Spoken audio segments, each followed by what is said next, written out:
Sang Gatotkaca ngupaya prateng pati parandene gagar wigar nyawa gondhelan kenceng marang ragane.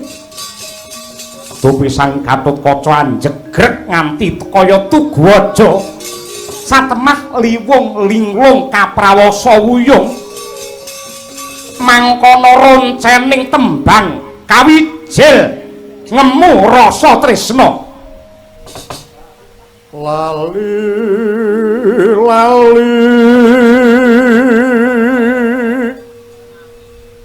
tatan bisa lali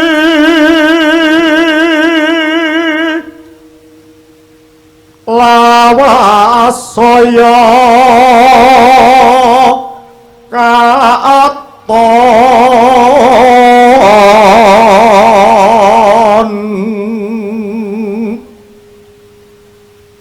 upamakna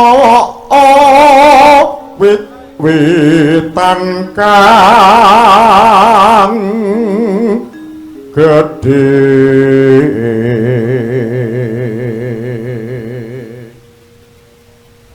tinutuhan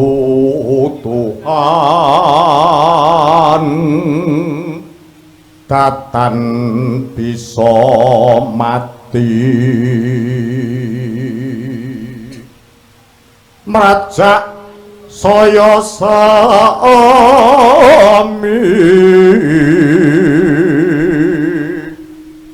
tresnaku ngrembuya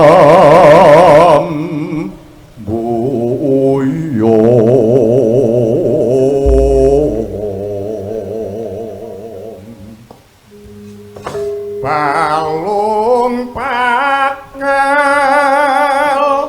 tumpuk gunung eco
jang Sekarang ngomong Kasih Kadang gemelar Mikir Angin dari Rutin Taman sari Lapeci Lu endari Itu Seswa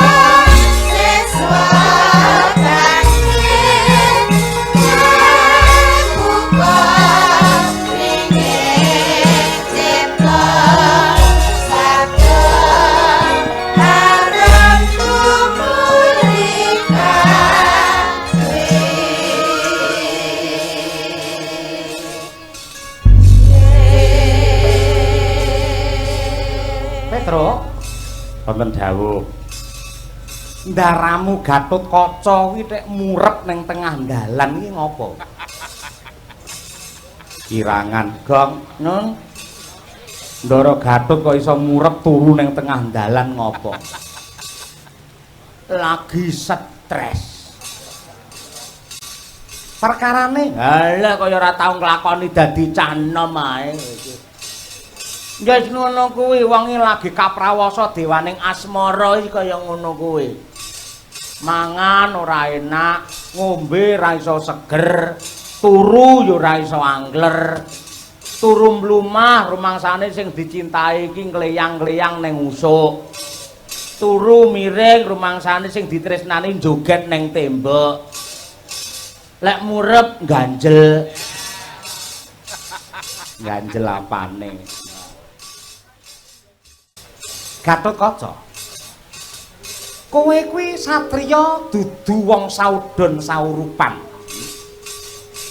Ing atase mbiyen nate dadi jagone dewa kondange satriya otot kawat balung besi ning yogene tek atimu ringkih kaya ngono.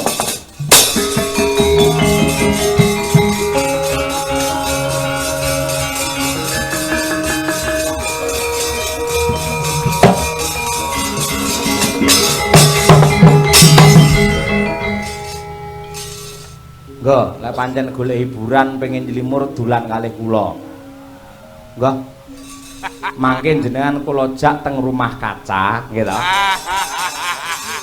Teng mriku wonten widodari sing disimping jentrek-jentrek. Kalih simpingan iki isih ribik mriko. Napa enggak kalih kula enggak golek ciu napa pripun ngaten? Kok golek arak ngoten mbon niku mangke teng awak iso ngleyang-ngleyang ngono kuwi. Mbok ora diajari elek kaya ngono. Kowe ngopo Gatotkaca? Mboten wonten pedaipun kula gesang. Gesang kula sampun muspra tanpa guna wa Prabu Ndarawati. Kok muspra? Anggen kula badhe palakrama kalian Pergiwa menika bata. Paman Arjuna ngintun nawala dumateng Kanjeng Rama ingkang suraosipun anggen kula badhe rabi menika wurung sing batalke lak Janaka ning Pergiwa lak ora batalke sing bakale kok rabi iki bapake apa anake nggih anakipun lah yen pancen anake yen cara aku kuwi ora nglokro kendho ngono kuwi aku mbiyen ya nate nglakoni kaya kowe kuwi karo wong wadon wis padha tresnane karo jaman aku Narayana mbiyen ning wong tuane ora sarujuk merga wong tuane bakal ngrabekake utawa njodhokake wong wadon kuwi karo pendhita sugih ning aku ki ora konjur nglokro kendho kaya Gatotkaca ora kena saka ngarep tak colong kok mburi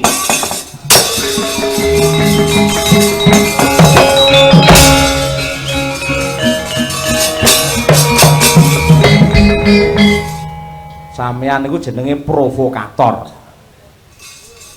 Mosok bocah lugu, bocah prasaja kaya ngono kuwi ya diomongi aja kok ngarep kok mburi karep sampean pripun.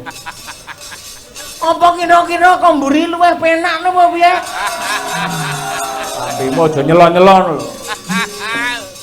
Masane wong apik, wong suci kaya Gatotkaca malah kon liwat mburi, ora.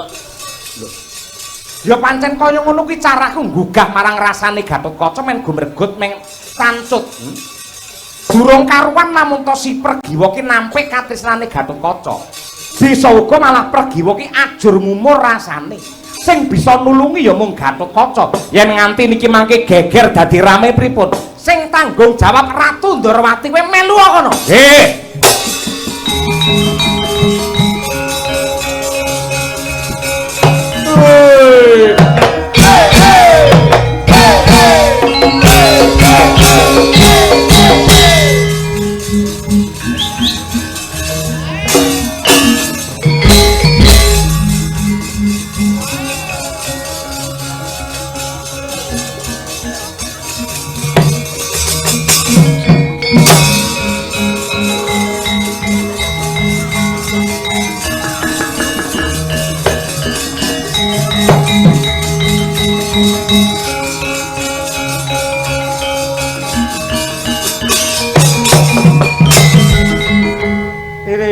Sarati barang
iki jenenge ngendi, Tru? Iki Taman Sari Kasatriyan Madukara, jenenge Taman Sari Maduganda. Oh, Maduganda. Iya. Kuwi sing lagi susah kuwi sampir tangane. Ya kuwi sing jenenge Endang Pergiwa. Tru. Apa? Sing mburi dhewe lemu kok mripate kok nyawang aku wae to. Sing endi to? Mburi dhewe lemu lah kowe tok ngantuk tok turu panggan nyawang aku to. Lah mripate sing tengen nyawang aku. Lah sing kiwa mripate nyawang aku, mosok mripat loro e rakur. Kira berarti. Hah? Kira. Kira ora apa-apa sing penting konokane ora kira. Nekat iki jenenge ora.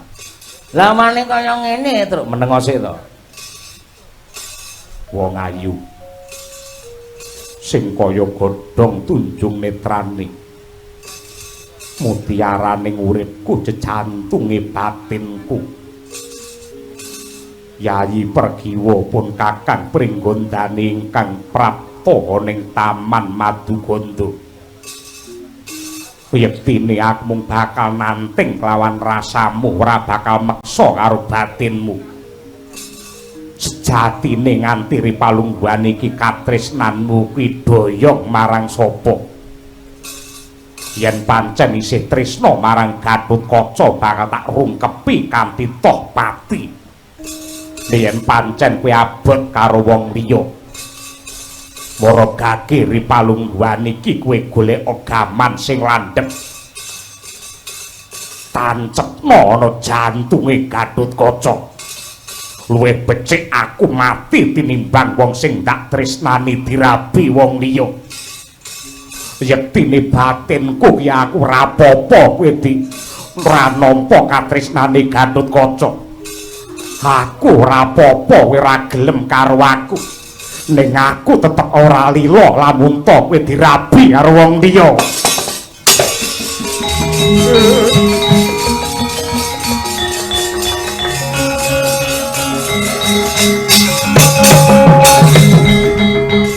Pedro, Nun, ayo mulai. kok mulih? Sing di omah ngantuk. Ngantuk pripun? Ora gelem kandha apa-apa, malah plencing lunga. Ora ngajeni karo Dayo. Ayo mulai. Nggih riyen to, sing sabar sik. Nika lho mang pirsani nika lho. Nadyan Endang Pergiwa niki lunga, ning wau kula tingali saking Slambu niku nginguk. Nika wau noleh mriki. Kula niteni bolak-balik wong wedoke mesti kaya ngono kuwi. Lek ditembung mesti lunga, lek tembung mesti meneng ora gelem. Ning anggere lunga ngoten niku mesti noleh. Mang titeni angger nika noleh mriki melih. Tegese niku njaluk mang parani. Ora noleh. Noleh nika lho mang sawani lho.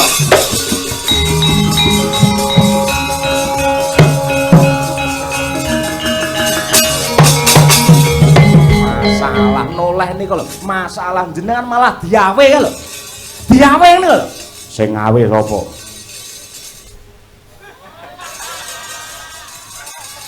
Lambe kuwi tanganmu aja kaya ngono. Nika lho sing ngawe Endang Pergiwa nika lho. Dheweke nyekel buku nika mesti buku bab katresnan. Kula percaya gandeng udan tur malam minggu. Berawal dari buku berlanjut ke malam minggu.